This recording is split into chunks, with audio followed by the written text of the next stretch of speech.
ఆంధ్రపత్రిక సంపాదకులు శ్రీ వీరాజీ రాసిన వీరాజీయం 9వ భాగం 12/2/25.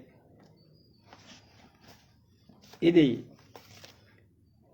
వర్తమాన భారతానికి వ్యంగ్య వర్ణ చిత్రాలని ఆయన దాన్ని హెడ్డింగ్గా పెట్టారు. మనకు 28వ శీర్షిక, ఓ మనిషి బస్సెక్కి తగలేసి చూడు. నల్ల కండువా ఒకటి కావాలి, ఎక్కడ దొరుకుతుంది? మిత్రుడు వాకప్ చేస్తున్నాడు. ఎందుకయ్యా? అయ్యప్ప దీక్ష అంటే కాదు.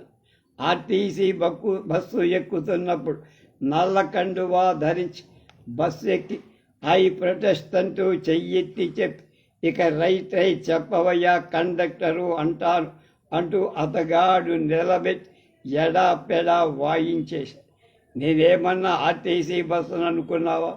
నేను కూడా నీలాంటి సామాన్యుడే బ్రదర్ అన్న. ఎవరికి పెళ్ళి సుబ్బి సాబుకి వచ్చి అన్నట్లు గవర్నమెంట్ వాడు, పొలిటికల్ పార్టీ వాడు ఎవడు ఒక ముదురు శాల్తీ ఒక నిర్వాహకం వెలగబెడితే చాలు, పులోమని రోడ్డు మీదకి వచ్చి ఎర్ర బస్సుల మొహాలు పగలగొడుతున్నారే, శవమెత్తిపోయి వీరంగం వేస్తూ బస్సుని నిలబెట్టి ప్రయాణికుల్ని దించేసి బస్సుని తగలెట్టేస్తున్నారే. ఎవరికే డిమాండ్ ఉన్న రోడ్డు రవాణా సంస్థ వారి శకటాలు శకలాలైపోతాయా? పోవాలా అని ఈ ఆందోళనకారుణ్ణి లేదా ఉద్యమకారుని బజార్లోకి దింపే పొలిటికల్ లీడర్ అర్జునుడి ఖాండవ దహనాన్ని చూసి గురువు ద్రోణాచార్యుడు మురిసిపోయినట్లు తెగ మురిసిపోయి, నిప్పుతో వీపు గోక్కోవద్దు, అగ్నితో చెమ్మా చెక్కారొద్దు అంటూ ప్రగల్భాలు ఒగ్గుతూనే ఉంటాయి. కిస్ బాస్ మక కిస్ బాప్ కా మాల్ హై భాయ్ అంటే ఇది జనాల సొమ్ము, జనాల కోసం తగలేస్తున్నాం, మేము అడిగింది మాకు ఇచ్చేదాకా అగ్గి పెట్టెల స్టాకు లేకుండా చేస్తామంటూ శివమెత్తిన కుర్రాడు ఏలిన వాళ్ళు చెప్పినట్టు 84 బస్సులేం కర్మ, ఎన్ని వందల బస్సులనైనా పరశురామ ప్రీతి అయిపోవాల్సిందే అంటూ విప్లవకారుల ప్రోత్సాహనకారు ఫర్ ఏ చేంజ్ అంటే మార్పు కోసం కొన్ని మోటారు కార్లను కూడా తగలేస్తారు. ఒకసారి జరిగిన ఈ దహనకాండ వీరోచిత కార్యక్రమం వల్ల ఆర్టీసీకి 200 లక్షల దాకా 240 కోట్ల రూపాయల నష్టం వచ్చిందట. పైగా ఆందోళన సమయంలో బస్సులన్నీ డిపోలో పెట్టి బంధించిన సర్కారు సదరు శాఖ సిబ్బంది యొక్క ఇబ్బందుల కరుణార్ద్రంగా చూసి జీతాలు పెంచుదాం, మీరు చక్రాలు కదలనీయకండి అన్నారు. లేకపోతే వాళ్ళు బంద్ అంటారు కదా. మరి మొత్తం ఇంత లాస్ పూడాలి అంటే ఏం చెయ్యాలి? అందుకే నువ్వు ప్రజాస్వామ్య పరిరక్షకుడవై సామాన్యుడివి కనుక సదరు భారాన్ని భరించాలి అని మిత్రుడికి కొంచెం దూరంగా జరిగి ఎందుకైనా మంచిది అని మనవి చేసి, ఎందుకైనా మంచిదని భూనభోంతరాలని అంతేలాగా మంటలు రేపిన విద్యార్థులు జనులు, మేం పరీక్షలకు వదులుకోం, రేపు 9 నుంచి పోయి తోచిందేదో రాసి వస్తామంటూ ఓయు అంటే ఉస్మానియా యూనివర్సిటీ వైస్ ఛాన్సలర్ ఏర్పాటు చేసే గురు అన్నట్లు తాకీదులిచ్చి వచ్చారు తెలుసా. కాకపోతే వాళ్ళు నల్ల కండువా వేసుకొని పరీక్షలు రాస్తారట. నల్ల కండువా ధరించి పరీక్షా పత్రాలు నింపుదాం అని నిండు మనసుతో అంగీకరించి యువక విద్యార్థులు, మీరు కండక్టర్ వచ్చి టికెట్ అనగానే మొహం కడుక్కునిరా అన్నట్టు చూసి మేము టికెట్ తీసుకోం, ఇది మా శపథం అనమని కూడా సలహా ఇచ్చారని కొన్ని పత్రికల్లో ఛానళ్లలో ఉటంకించి, అలా జనం కూడా ఏం చెయ్యరాదు అంటే పోలీసులు మక్కెలు విరుస్తారేమో అన్న భయం ఒకటి ఉందిగా. ఆ విరిగిన మక్కెలతో పరుండి మర్నాడు ఆఫీసులకు వెళ్ళకపోతే దొక్కలు చెలక్కొయ్యకు ఆరేయాలిగా. అంచేత ఏదో చలికాలం నల్ల మఫ్లర్లు అన్నట్టు ప్రొటెస్ట్కి ప్రొటెస్టు, ప్రొటెక్షన్కి ప్రొటెక్షను, చలి నుండి అన్నట్లు ప్రయాణం సాగిస్తాం. నీ సలహా ఏమిటన్నాడు. ఆర్టీసీ ఎండీ గారు, అవురవురా ఇంత నష్టమా, ఇదంతా నేనెట్లా భరిస్తానంటూ పల్లె బస్సు మొదలు ఎయిర్ కండిషన్ గరుత్మంతు బస్సు దాకా గల 1,00,000 రకాల బస్సుల మీద ఎడాపెడ వడ్డించేసి ముఖ్యమంత్రికి చెప్పకుండా అర్ధరాత్రి బాంబుల వేసిన వాడిలా జనాల మీద వదిలిపెట్టేశారు. పాపం ఆ సంగతి శత్రుచర్ల వాళ్ళకి తెలియదు. అంచేత ముఖ్యమంత్రి రోసయ్య గారికి తలవదంట. గవర్నమెంట్ పట్ల సానుభూతి పెంచుకుందాం అన్నట్టు నవ్వు నవ్వేసి వెంటనే ఒక గవర్నమెంట్ పండితులమ్మ, బడి పంతులమ్మ సరిగా ఉందిగా కొంగు తీసి నెత్తికేసుకుంది. నిజమే, వెనకటికి ఓ అత్తగారు చెరులో నీళ్ళెత్తుకొని బిందె నడుం మీద మోస్తూ ఇంటికి వస్తా ఉందట. ఎదురుగా అయ్యవాలింగరంగానే చెంబు ముష్టి ఆసామి వచ్చాడట. ఏమిటి పంతులు గారు, మా ఇంటి నుంచేనా అంటే అయ్యవారం సారు గుండు అటువైపు ఊపాడు. నీ కోడలు పిల్ల లాకేత్వం దాక్కొమ్ము ఇచ్చిందన్నాడు దుఃఖంగా. రమ్మని సైగ చేసి ఆవిడ అతగా సదరు శాంతి చెంబుతో బిందె అత్తగారు వెంట వెంట వాళ్ళ ఇంటి దాకా వెళ్ళగా ఆమె తాపీగా బిందె ఇంట్లోది కొంగు పెడుచుకుంటూ వచ్చి, అలా పోయి రండి పంతులు గారు, ఇవాళ మా ఇంట కుదరదు అంది. చెంబు ఎత్తి పట్టుకొని ఆ బ్రాహ్మణుడు, ఈ పాటిదానికి ఇక్కడి దాకా ఈడ్చుకు రావడం ఎందుకమ్మా అన్న. డిప్రెషన్ చెంబు గారు, లేదనటానికి మా ఇంట్లో ఏం పెట్టము అంటానికి కోడలెవత్తండి, అత్తని నేను లేనా, నేను చెప్పాలి కానీ కోడలు చెప్పటం ఏమిటి అందట. సక్కుబాయి మార్కు అత్తగారు. అలా మాజీ డీజీ యాదవ్ ప్రస్తుతం ఆర్టీసీ ఎండీ గారు ఎవడయ్యో రేట్లు పెంచడానికి అంటూ రవాణా మంత్రి ద్వారా ముఖ్యమంత్రి గారు రేట్లన్నీ ఫిరాయించారు. కొంచెం కొంచెం కొసర్లు తగ్గించి కొత్త వడ్డింపుని మరింత అఫీషియల్గా ఖరారు చేసి, ఇదేనా న్యాయం? నీ నేరానికి నాకా శిక్ష, నేనెక్కడికి పోవాలంటూ సామాన్యుడు ఎలిగెత్తి అరిచాడు. ఉద్యమంలో వేడిగా ఉన్న 4 దిక్కులు ప్రతిధ్వనించాయి ఇలా, go to hell, go to hell. Veeraji, మార్చి 2006. 29. అన్నింటికంటే కారం అంటే తెలుగువాడికి అంతా ఇంత మమకారం కాదు, ఎనలేని మమక. మిరపకాయ బజ్జీలు తెచ్చుకొని గుంటూరు కొరివికారంలో ముంచుకొని ఎంచక్క ఆరగించమిన్న బెక్కుమనకుండా భోంచేయగల ఘనుడు ఆంధ్రుడు. కానీ నిన్న మొన్నటిదాకా అత్యంత కారంగల మిరపకాయ మెక్సికోలోనే ఉండేదని నమ్మేవాడు రైతులు, బైతులు కూడా. అసలు చిల్లీ అన్న పేరు కూడా మెక్సికన్ నామధేయమే. అక్కడే ఏపుగా పండే రెడ్ సావిన హెబాసెరో అన్న పేరు పెట్టుకొని ఎర్రని మిరపకాయని ల్యాబొరేటరీలో పరీక్షలు చేసి మరీ అతి వర్రని విచ్చి అని పుస్తకాలకెక్కించారు భోజన ప్రియ. కానీ ఇప్పుడు మన దేశంలో అంతకన్నా అన్నిటికన్నా కారంగల మిరపకాయలు పండు. దేశం యొక్క ఈశాన్య ప్రాంత స్థల వాస్తు ప్రకారం అన్నీ కారంగానే ఉంటాయి.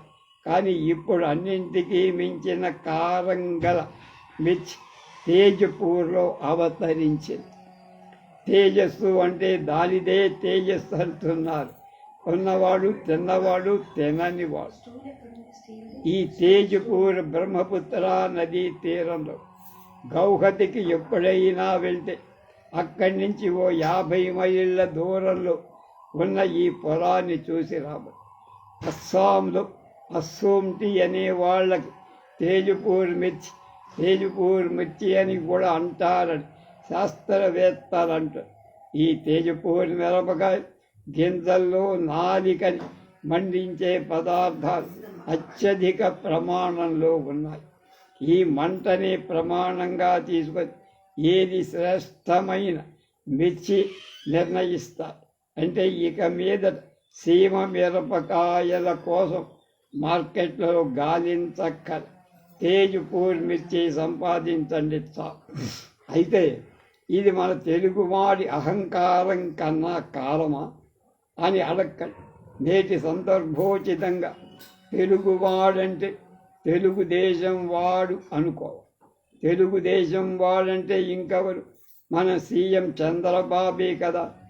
ఆయనకు గల కారం అహంకారం మిరపకాయలు తింటే వస్తుందా అన్న మీమాంసకేం కానీ అధికారం పాళ్ళు ఎక్కువైతే అహంకారం అది ఇనుమడిస్తుంది.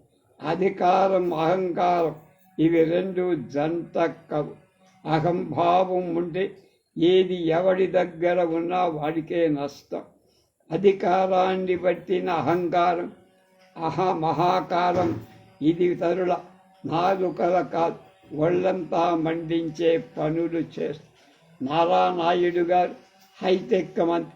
ఆయనతో జీనియస్ బుర్రా అంటూ మనమే ఉబ్బితబ్బిబ్బైపోతాం. కానీ చాలా ఆలస్యంగా మన అసెంబ్లీలో బయటికి వచ్చిన ప్రపంచ బ్యాంకు ప్రోనోటు చూడగా అర్థమై ఇది అసాధారణ జీనియస్ బుర్రాని. తాను మునిగింది కాక రాష్ట్రంలో అందరినీ ముంచాడు నాయుడుగా. ఇది అహంకారమా అధికారమా? ఏది ఏ కారమో తెలియక షాక్ ఊబిలో కూరుకుపోయి ఇది బాబుగారి అమాయకత్వం కాబోలునండి అన్నది ఓ మహిళను. ఇదా అమాయకత్వం? 16% లేదా 18% వడ్డీ కట్టడం కన్నా 12.5% వడ్డీ అయితే కట్టడం తేలిగ్గా ఉంటుంది అని ప్రపంచ బ్యాంకు వాళ్ళ దగ్గర పెట్టిన యమాషరతులన్నిటికీ తలూపి వాళ్ళు వెయ్యమన్న దగ్గరల్లా రాష్ట్ర రాజముద్ర వేసి దాని మీద తన వేలి ముద్ర వేసి ఎకనామిస్ట్ని ఎక్కడైనా చూశారు. దీన్ని పెన్నీ వైజ్ పౌండ్ ఫూలిష్ అన్నాడు. మొన్న 5వ తారీఖు నాడు ఉత్తమ ఉపాధ్యాయులుగా వాళ్ళ స్కూళ్ళల్లోనే అనుకోండి ఓ సన్మానం పొందిన వృద్ధ అధ్యాపకుడు. ఈ ఏడాదికేదో నడ్డి విరిగే పడ్డాం. నెక్స్ట్ ఇయర్ బెటర్ లక్ అనుకోవడానికి లేదు. విద్యుత్ వాయింపు పడ్డన వరుసగా 4 ఏళ్ల పాటు గుయ్యమనేలా ఉంటాయి. విద్యుత్ సరఫరా రేట్లు పెంచేస్తానని కూడా ఎవ్వరికీ చెప్పకుండా ఒప్పేసుకొని నోటు రాసి ఇచ్చి అప్పు తెచ్చిన అప్పలనాయుడు గారి ఇవాళ ఎంతగా డౌన్ అంటే ఏం లాభం? మన పటం నెత్తిన కొట్టారు. ప్రతిపక్షాల వాళ్ళ జనానికి అరచి అలసిపోయారు. ఇక తేజ్పూర్ మిరపకాయలు తింటే కూడా గొంతు వెడదు. అద్భుతమైన పార్లమెంటరీ వ్యవస్థ గల భారతదేశాన్నే కీర్తించి ఎన్నికల్లో గెలిచారు. వాళ్ళకి సీట్లు వచ్చాయి. ఓడిపోయారు కాంగ్రెస్ వాళ్ళు. వీళ్ళకి 90 దాకా వచ్చాయి. కానీ ఎందుకు? ఆ సీట్లలో కూర్చొనే స్థిమితం కూడా లేదు ఈ ప్రతిపక్షాలు. అవతల లాబీలో ధర్నా లేదా సభాపతి పోడియం దగ్గర నిలువు జీతం. ఎన్నికల్లో పెద్ద మెజారిటీతో నెగ్గేస్తే ఇక ఆ పార్టీ ముఖ్యమంత్రి అయినవాడు తన పార్టీలో ముసలం వస్తే తప్ప గద్దె దిగడు. రోల్ బ్యాక్ లేదు, కాల్ బ్యాక్ కూలెట్. అదండి ఈ సంగతి, మన లిఖిత రాజ్యాంగం. విద్యుత్ సంస్కరణలా ఇవి, లేక విద్యుత్ కొరడాల? వేలకు వేలు హిరణ్యాక్షవరాల లాంటి షరతులతో ప్రపంచ బ్యాంకు దగ్గరే అవనేండి వేలాది కోట్ల సొమ్ము తీసుకుంటున్నట్టు మూత ముప్పిడిగా చెయ్యొచ్చా? ఆ తర్వాత వాటిని తీర్చాల్సిన జనాన్ని, అంటే రాష్ట్ర శాసనసభను మాట వరుసనైనా అడగాల వద్ద?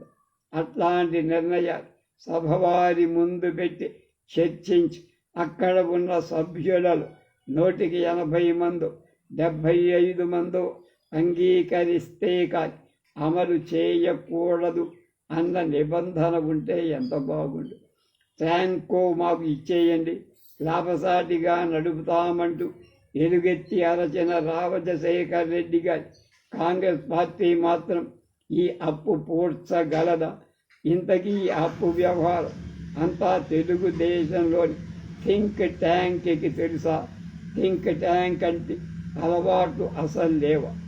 ఈనాటికి హోంమంత్రి దేవేంద్ర గౌడ్ గారు మొన్న అనర్గళంగా శాసనసభలో మాట్లాడుతూ మీరు చేయగలిగినంత జనాన్ని ఎడ్యుకేట్ చేశారు, వాళ్ళకి చెప్పాల్సిందంతా చెప్పారు, ఇక వదిలేయండి, వాళ్ళే శిక్ష వేసిన అనుభవించటానికి మేం సిద్ధం అంటూ తెగే చెప్పినప్పుడే తెలుగుదేశ ప్రభుత్వం ముక్కు కోస్తూ ఉంటే నెత్తురు తాగే మొండి వైఖరి దిగిపోయిందని తెలిసిపోయి కాంగ్రెస్ వాళ్ళు, వామపక్షాల వాళ్ళు ఈ విద్యుత్ ఉద్యమంలో తలకాయ దూచి పద్మవ్యూహంలోంచి బయటికి రాలేకపోయిన అభిమన్యుల్లా ఉన్నారు అని ముఖ్యమంత్రి వ్యాఖ్య. కానీ ఇప్పుడు అదేదో టీవీ ప్రకటనలను సబ్ కుచ్ దిక్ రహా హై, గుట్టు కాస్త గోవిందా హై. వాస్తవానికి అమాయకంగా అహంకారంతో ప్రపంచ బ్యాంకు చేతిలో ఇరుక్కుపోయిన నాయుడు గారి రుణ అనల పద్మ వ్యూహంలో చిక్కుకుపోయి ప్రజల్ని కూడా ఇరికించారు. ఈ విపత్తు నుంచి రాష్ట్రాన్ని కాపాడాలి అంటే ఏం చెయ్యాలి? అందరూ తలకాయలే చెయ్యాలి. కంఠ శోషలకి కాలం దోషపట్టేది. నిలా ముడిగాను తప్ప కథ బయటికి తెలి. ఇక దుహాయ్ దుహాయ్, హెల్ప్ హెల్ప్, ఎస్ ఓఎస్ అంటున్నట్లుగా నేటి రాష్ట్రం. ఐటీ రాష్ట్రం ఇట్లా ఐపీకి దిగజారడం ఎలా జరిగింది? ఏదో ఒక నిండా మునిగిన వాడికి చలేమిటని నాయుడు గారు రోల్ బ్యాక్ అయిపోతే నాయుడి గారి పట్ల ప్రజలకు కనీసం సానుభూతి అయినా కలుగుతుంది అన్నది ఇటీవల పోలీసు లాఠీ దెబ్బ చవి చూసిన కళాశాల విద్యార్థి. కానీ సీఎం గారు కారం ఒప్పుకోరే. వీరాజీ సెప్టెంబర్ 2000. చిన్నమ్మ శశికళ వైభోగం గుట్టు రట్టు. ఉపోద్ఘాతం చెప్పాలి, సస్పెన్స్ అనవసరం. అంతస్తుకు మించి ఆస్తులు కలిగి ఉన్న శశికళ మీద జైలు బాసుకి సిబ్బందికి 2 కోట్ల రూపాయలు లంచమిచ్చి ప్రత్యేక సదుపాయాలు గట్ల అనుభవిస్తున్నట్లుగా ఆరోపణ రాగా కర్ణాటక ముఖ్యమంత్రి సిద్ధరామయ్యగా దర్యాప్తుకు ఆదేశాలు ఇచ్చారు. అర్జెంటుగా ట్వీట్ చేసి మరీ ఆమెను ఎరకాటంలో పెట్టారు. తమిళనాట జయమ్మకెంత ఇది ఉందో చిన్నమ్మకు కూడా అంత వైభోగం. అఖిల భారత్ అన్నా డిఎంకే పార్టీకి అమ్మ నాయకురాలి, ఆమెకు బాస్ శశికళ నటరాజన్. అటువంటి విఐపికి ఇవాళ బెంగుళూరు సెంట్రల్ జైల్లో మళ్ళీ నోట బెద్ద పడి లక్షాధికారి అయిన లవణమందమే కాదు, మెరుగు బంగారంబు మృంగ బూడు అన్న కవి బంగారం విలువ కూడా చెప్పకనే చెప్పకూడికి బదులు జైలు లోపల తనకు అలవాటైన సాపాటు కొడవటానికి చిన్నమ్మ చచ్చినంత కలగాసింది. కటిక నేల మీద తన నేస్తం జయమ్మ పడుకుంది, కానీ ఆ బాధ తనకు లేదు అనుకున్న శశికళ సరిగ్గా ఆ బాధని ఒక రాజకీయ ఖైదీగా కాక ఏడుస్తూ కుములుతూ సాధారణ నేరస్తులాగా అనుభవిస్తూ మగ్గటానికి 4 ఏళ్ల పాటు జైలుకి సదర్ పరప్పాన్ అగ్రహారం జైలు తన తమిళనాట కూడా లేదు, పొరుగు రాష్ట్రంలో ఉంది. సుప్రీంకోర్టు చట్ట ప్రకారం శిక్షించింది, కానీ విధి ఆమెకు నిత్య పరాభవం జరిగే చోటుకు పొమ్మని. నిన్న తాను ఎంత పవర్ఫుల్ అంటే గద్దె మీద కూర్చొని ఉన్న జనాలు ఎన్నుకున్న ఒక ముఖ్యమంత్రి, అబ్బి నువ్వు కింద దిగి నన్ను కాళ్ళు కడిగి గద్దె మీద కూర్చోబెట్టరా అంటూ హుకుం జారీ చేసిన శశికళకి తెలియని కళ లేదు అన్నారంత. 64 కళలన్నారు మనవాడు, కానీ శశి 65వ కళ ఎదిగిన మేధావి అన్నారు అంతా. జయమ్ము అనే సుప్రీం బ్రదర్ని ఆమె శాసించింది. నాకు దహన క్రియ చెయ్యవే అని అడిగిన స్నేహితురాలి గోరీ కట్టించిన ఈ శాసనరాలి కాలం ఇంతలో సైజుకి కత్తిరించేసింది. నా తల కొట్టుకొని ఏడవటానిక నీకు సమాధి కట్టించాను అంటూ విలపించిన శశికళ ఆమె నేరానికే కాదు, పూర్వాశ్రమంలో ఉన్న హోదా కూడా తగింది అన్నట్లు పరప్పాన్ అగ్రహారం జైలు దొరికి 40 ఎకరాల విస్తీర్ణం కలదు. 4400 ఖైదీలు ప్రస్తుతం ఆమె సహచరు. అయినా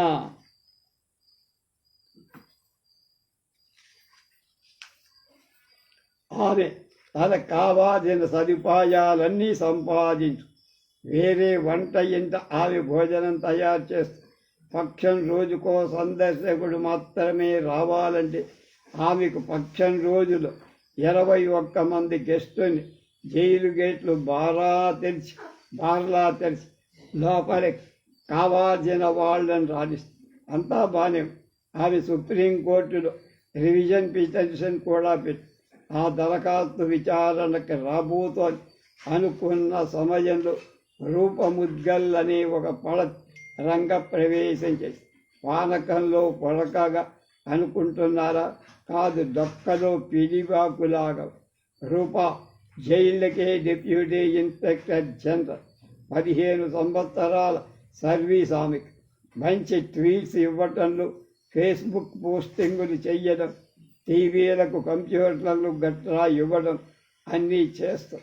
మంచి పాపులర్ ఐపీఎస్ ఆఫీస్.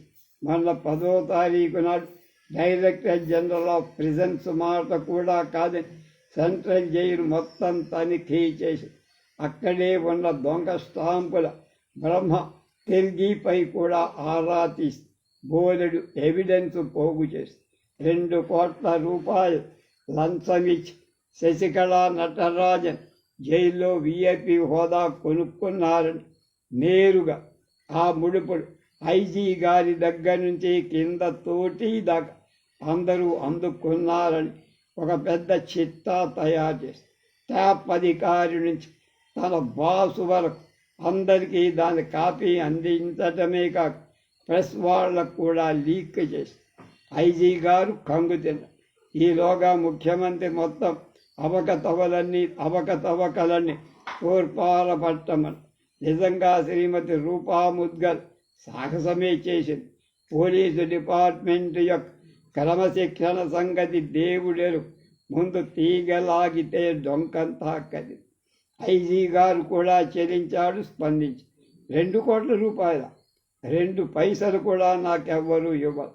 గంజాయి, మొబైల్స్ లాంటివి జైలు అన్నాక రాకామానం, వాటిని నిరోధిస్తూనే ఉన్నామన్నారు. లోగడ ఇదే జైలు ఘనత వహించిన గాలి జనార్దన్ రెడ్డి ఉన్నప్పుడు అతనికి స్పెషల్ వంట ఇల్లేనేమిటి, ఒక జిమ్ కూడా ఏర్పాటు చేశారు. కోర్టుకి పోవడానికి కారు కూడా ఏర్పాటు చేసి అటువంటి స్పెషల్ హోదా ఎలా వచ్చింది? అప్పుడు ఈ రూపమ్మ లేదేమో, డిఐజీకి ఆమె పొంతన ఉండేదేమో. మొత్తం సెంట్రల్ జైలు అవకతవకలన్నీ చెయ్యబడతాయో ప్రక్షాళన ఎలా చెయ్యబడతాయో లేదో కానీ చిన్నమ్మకి కష్టాలు వచ్చి ఐజీ గారు విలేకరుల ముందు ఆమెకు వేరే ఒక వంటగది, వేరే స్పెషల్ వంటకాలు ఉన్నమాట నిజమేనని పరోక్షంగా అంగీకరి. ఆమె ఒక పెద్ద పొలిటికల్ పార్టీ నాయకురాలు. ఆమె భద్రత కూడా మా బాధ్యత. ఎవరన్నా విషప్రయోగం గట్రా చెయ్యకుండా చూడాలి కదా. అయితే అటువంటివి కోర్టు వారు చెప్పాలి కానీ మీరు కాదు అంటూ డిఎంకే పార్టీ వాళ్ళు గోలపెట్టి మిగతా అవకతవక ఎవ్వరికి కుతూహలజనకంగా లేవు. మీడియాలో చర్చ, తర్జన భర్జన అన్ని తారస్థాయిలో జరిగాయి. నిజంగా ఇంకి పెళ్లి సుబ్బు సాబికి వచ్చిందన్నట్టు ఇద్దరు పోలీస్ ఆఫీసర్ల మధ్య తగాద చిన్నమ్మ సాబుకి వచ్చి.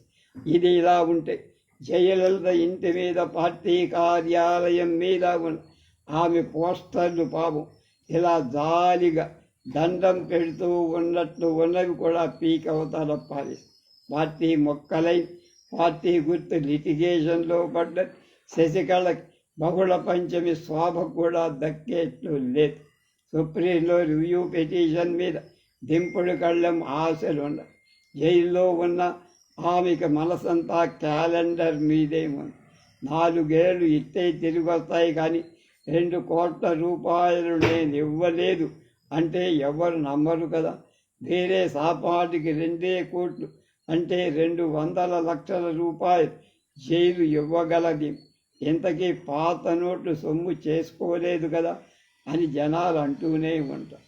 మొత్తం మీద రూపమ్మ ఇక 2 దశాబ్దాలు కూడా సర్వీసు నిండకుండా ఎంత సాహసం చేసిందే. ఇందరికీ తెద్దున కొందరికే తెద్దున అన్న సామెత చంద మొత్తం చింత ఆవర్జలని పూజి చేసి రిపోర్టు హోంశాఖ దాకా అందించేసి గొప్ప సాహసి. కర్ణాటక దేవంగిరికి చెందిన అమ్మాయి. ఈ సాహసి భర్త కూడా స్టేట్ సివిల్ సర్వీసులో ఉంది. దీని వెనక ఎవరున్నారు అది ప్రశ్న. కాగా ఆరోపణ విచారణ పూర్తయ్యేసారి 4 ఏళ్ళు దాటిపోవా. ఏది ఇంకా కమిటీ వేయాలి, అది కూర్చోవాలి. రూపమ్మకి భర్త మనిషికి కూడా చివరికి స్టేట్ పాలిటిక్సే గతి. శశికళకి చట్టమే కాదు విధి కూడా అనుకూలించాలి. రేపు జయమ్మ మరణం మీద విచారణ అంటే ఆమెకి ఈ నిద్ర కూడా దక్కదు. 2 వ్రేళ్ల వి ఆకారంలో జోలీగా ఊపే అవకాశం రాదేమో. చేతులు ఇలా పెట్టి జాలిగా జోడించడం ఒక్కటే మిగులుతుంది కాదు. Fate is the hunter can't escape. Veeraji జూలై 2017. ఇవాళ చివరి పులి జాగాలు ఆవు. ఆ అంటే అమ్మ, ఆ అంటే ఆవు అనే మొదలు పెడదాం మన పిల్లలకు అక్షరాభ్యాసం. కాంగారీ చదువు అవునా? ఇప్పటికీ మన గ్రామీణ ప్రాంతాలు గోమాత ఎక్కడైనా తోక ఎత్తింది అంటే చుట్టుపక్కల నుంచి 5-6 వయోవృద్ధులు అటు పరుగులు తీస్తారు. ఎందుకు? ఈ దేశంలో అమెరికాలో సెటిల్ అయిన వాళ్ళకు కూడా తెలుసు. లేకపోతే బాబా రామ్దేవ్ని అడగండి. అలాంటి ఆవు ఉండగా అసలు మన వాళ్ళు గాండ్రు అంటూ ఆవులను చంపుకుతేనే బెంగాల్ పెద్ద పులినే ఎందుకు జాతీయ సింబల్ హోదా ఇచ్చారు? కరెన్సీ నోట్ల మీద పెద్ద పులి ఎందుకు ఎక్కింది? ఆ మాటకొస్తే మన దేశంలో పెద్ద పులి కూడా ఆవుని తినకుండా వదిలిపెట్టేస్తుంది. ఆ కథ పంచతంత్రం కథ. అది అనాదిగా చెబుతున్న నీతి కథ. చిన్న కథ ఛందస్సు లాంటి పులి. ఆవు కథ మర్చిపోయారా? అడవిలో గాండ్రు మనలేక ఆకలితో నకనకమంటున్న పెద్ద పులి కొమ్ములున్నా పొడవటం రాని ఆవు ఒకటి ఎదురై నిన్ను తినేస్తా గెట్ రెడీ అన్నది వ్యాఘ్యరాయి. ఆవు అంటే అమ్మకను వెంటనే mister tiger stop, look and proceed. నాకు దూడుంది, అది నీలాగా ఆకలితో అరుపుతో తేడా తప్ప నీలాగా అలమటిస్తోంది. దూడ అంటే రేపు ఎద్దు, రేపటి వ్యవసాయ సంపద. దానికి పాలు పొడి ప్రామిస్గా తిరిగి వస్తానంది పులి ఆలోచన. సత్యహరిశ్చరుడి దేశం కదమంది. ఆవును నమ్మాలనుకొని సరే పోయిరా అంది. ఆ తర్వాత ఏం జరిగింది? ఇంగ్లీష్ మీడియం పిల్లకాయ కూడా చెప్పు. ఆవు పులి కూడా అంత నీతిగా నిజాయితీగా ఉన్న పవిత్ర భారతదేశంలో ఆవుని రాజకీయం చేశారు. చేద్దామని ఇంకా చూస్తున్నారు. తిండి అలవాట్లు హక్కులంటూ కొంతమంది గోమాంసం ఒక్కటి తిండి అయినట్టు రాజకీయాలు చేసిన అల్లరి చల్లారింది. ఇప్పుడు ఆవులకి అంబులెన్సులు, సూపర్ స్పెషాలిటీ ఆసుపత్రుల నిర్మాణం దాకా వచ్చింది. అంతటితో ఆధార్ కార్డులు కూడా వచ్చింది వాటి స్టేటస్. కానీ దేశవ్యాప్తంగా ఒక పాలసీ అంటూ లేదు. ఒక భాజపా అభ్యర్థి నాకు ఓటేస్తే గోమాంసం పెడతానంత దాకా వచ్చింది. అవతల పోయినేడాది హర్యానా భాజపా సీనియర్ మంత్రి అనిల్ విజ్ ఆవుని జాతీయ జంతువుగా డిక్లేర్ చెయ్యండి, సమస్యలు ఉండవు అంటూ ట్వీట్ చేశారు. యూపీలో ఆదిత్యనాథ్ రాకతో గోమాంస భక్షణకే కాదు మాంసభక్షణకే తకరారు. అక్రమ అవేళాలు దుకాణాలు మూసేయించారు. ఇప్పుడు అయితే గో సంరక్షణల పేరిట జరుగుతున్న హింస మోదీ గారిని, యోగి గారిని, మనల్ని కూడా వర్రీ చేస్తాం. ఇటీవల ఆర్ఎస్ఎస్ బాస్ మోహన్ భగవత్ గారు గోవధన్ యావత్ భారతదేశంలో నిషేధిస్తూ ఏకాండీ చట్టం తేవాలని, గో సంరక్షణ పేరిట జరిగే హింసలు ఆగిపోవాలని కరాఖండిగా అప్పీల్ చేసి, ఇది లా అండ్ ఆర్డర్ ప్రాబ్లం కాకముందే ఆవును కాపాడే మరో పక్కా సూచన. దేశంలోనే అతి పెద్దదైన ముస్లిం పండిత గురువుల సంస్థ అయిన జమాయితే ఉలేమాయే హింద్ అధ్యక్షుడు మౌలానా సయ్యద్ మదానీ గారి నుంచి వచ్చింది. ఆవుకి జాతీయ జంతువుగా అత్యున్నత హోదా ఇచ్చిస్తే మా మద్దతు కూడా ఉంటుంది. గోమాంస భక్షకుని నివేదించగలుగుతామని గో సంరక్షణ పేరిట కొంతమంది చేస్తున్న లూటీలు, హత్యలు, హింస మాత్రం నిరోధింపబడాలి అన్న మౌలానా గారి మాటలు కూడా ఎవరు అభ్యంతరం చెప్పే పని లేదు. రోగి పాలే కోరాడు, వైద్యుడు పాలే ఇచ్చాడు పైచ్చాడు అనే సామెత ప్రకారం దేశంలో ఆవు అనాదిగా అధునాతనంగా కూడా కోరబడుతున్న ప్రతిష్ట వచ్చే అవకాశాలు ఇప్పుడు బాగా మెరుగాయి. అజ్మేర్ దర్గా ప్రధాన మత గురువు కూడా పోయిన నెలలు ముస్లింలు గోమాంస భక్షణ మానేయాలని అపీల్ చేయటం గమనార్హం. అయితే క్రికెట్ పోతుందేమో తమకి అనుకునే రాజకీయాలు కొందరుంటారు. సోకాల్డ్ సెక్యులర్ మూస పేరిట అభ్యంతరం చెప్పే వాళ్ళు కూడా మరీ డేంజర్. అసలు ఆ రెండిటికి తాడు చెట్టుకి దూడ గడ్డికి ఉన్న సంబంధమే. కాంగ్రెస్ పార్టీకి అసలు మొదలు ఎద్దులు కాళీయే సింబల్, ఆ తర్వాత ఆవయ్య. ఆ గుర్తుని పోగొట్టుకున్న తర్వాత మొండి చెయ్యి మిగిలి. ఆవుని గుర్తిస్తే కాంగ్రెస్ పార్టీ వాళ్ళకి మోక్షం అన్నదో బామ్మగా. అసలు ఎవరి పేరు చెప్పి ఆవుని కేవలం తిండి వస్తువుగా చేసి ఖుషి మనాయిస్తున్నారే వాళ్ళే. ఆవుకి ప్రత్యేక హోదా ఇస్తే ప్రాబ్లం పరిష్కరింపబడతాయని చెబుతూ ఉంటే వాళ్ళు తినలేకపోతున్నారు అని, వాళ్ళు తినకపోతే వీళ్ళ పరువు ఏమై పోతుందో అని కొన్ని వర్గాల వాళ్ళు కంగారు పడుతున్నట్టుగా కనబడు. కానీ మారిన పరిస్థితిని ఎంత త్వరగా గ్రహిస్తే అంత బెటర్ అన్నాడు శాకాహార ఉద్యమకారు. పెద్ద పులిని అంతరించిపోతున్న జాతి అంటూ సకల శక్తులు పెట్టి కాపాడుతున్నవాడు. ఆవులు కూడా అంతరించిపోతున్న జాతి అని ఓటు బ్యాంకు భ్రమ వల్ల గ్రహించాల. ఒకప్పుడు వందల సంఖ్యలో ఆవుల జాతులుండే, ఇవాళ కేవలం 69 జాతులు మిగిలాయట. అయితే జెర్సీ ఆవు లాంటి సంకర జాతులు కూడా ఉన్నాయి. కపిల, దయోని, పొంగనూర్, షాహియత, ఒంగోలు జాతి సరైన ఇవన్నీ కాపాడుకోవాల్సిన గోజాతు. తిరుపతి వెంకన్న పొంగనూరు ఆవు పాలతోనే అభిషేకం చేస్తారు. వీటిని కాపాడమని అందరి కోరిక. హిందూ సోదరుడు ఈ మధ్య ఒక ఆవు 10 కోట్లకో 50 కోట్లకో అమ్ముడెళ్ళిపోయింది. సోదరుల మత విశ్వాసాన్ని గౌరవిస్తాను. ప్రధాన మైనారిటీకి చెందినవాడు చెబుతున్న ఈ దశ నిజంగా ఆవుని పరిరక్షించాలని ఉన్న అధికార పార్టీ కూడా భలే మంచి సమయం.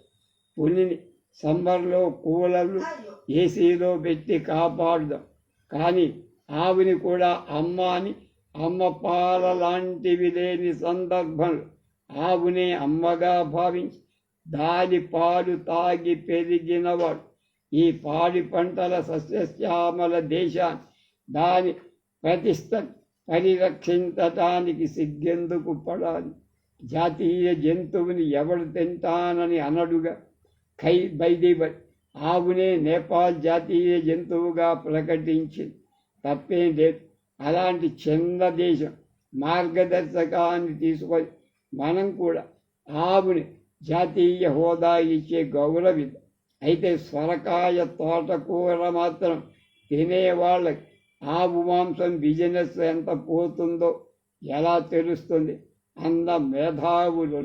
అలాంటి వాళ్ళకి ఒక్కటే సమాధానం. దేశ ప్రతిష్ట కోసం ఎన్నో త్యాగాలు చేశాం, ఇది చేద్దాం. Let business go and cow stay. Let business go and cow stay. Veeraji 2010 జూన్. రేపు ఇది వ్యవస్థ అవస్థ అనే దాని గురించి.